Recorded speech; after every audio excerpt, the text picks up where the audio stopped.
We've been talking on the show a lot about coconut oil. A lot of circles, they call it a superfood. A lot of recipes out there, celebrities, nutritionists saying add more and more and more coconut oil. I'll start with you this time, Dr. Miller. So I have, again, a moderate view on coconut oil. We know it's a saturated fat, but I think the best evidence is to look, it's a tropical oil, and if you go to islands where there's a lot of tropical oil use, coconuts are eaten every day, and yet the risk of heart disease is low. It's not high. Now, their processed foods are not being consumed, but there's a lot of fruits and vegetables, and people are active. By and large, if coconuts were that much of a problem and people eating it on a daily basis, how come we're not seeing the risk of heart disease skyrocket? And you're saying not so fast. So I want to point out that first, coconut oil has the most saturated fat. So it has more saturated fat than butter and lard in most cases. And most of us and most cardiologists would agree that saturated fat is really not a friend of the cardiovascular system. So that's one. Do you think it varies, though, versus a plant source of saturated fat versus an animal source of saturated fat? It may. We don't have enough data to make that conclusion.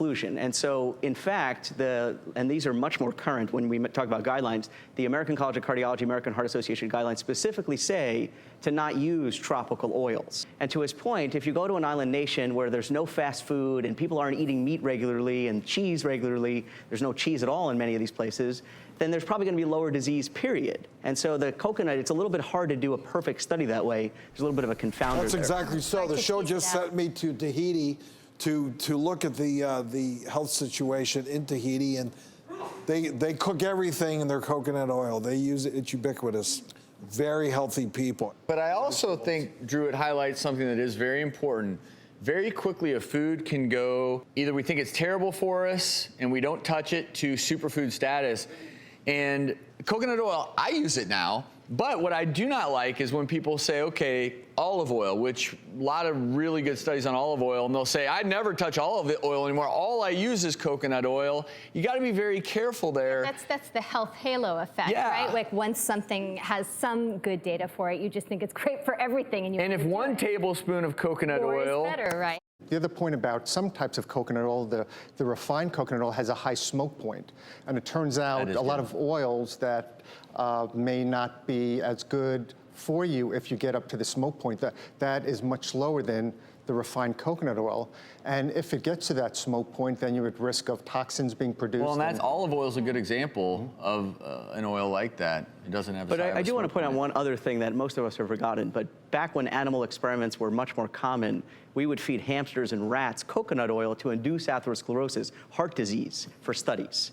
So, you know, I think, and it's still done today, so I think we really need to be careful with it. And I would say, don't get me wrong, it's absolutely decadent, but that doesn't mean we should be eating it in unbelievable quantity. Well, I think moderation in both points, right, for eggs as well as coconut oil. I mean, they were pouring the coconut oil down those hamsters' mouths. So, you know, it really is how much you're feeding those animals that also need to. So is the lesson here, and I think I would rather the lesson be a positive one, which is there is a lot of confusion, and studies often come out and they force us to change course.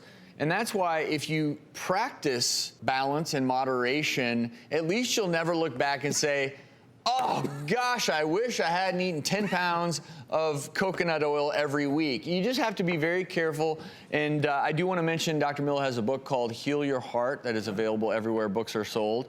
And gentlemen, I'm very happy that you can both be friends and great cardiologists, yet also disagree. Thank you for joining us. More to come, folks.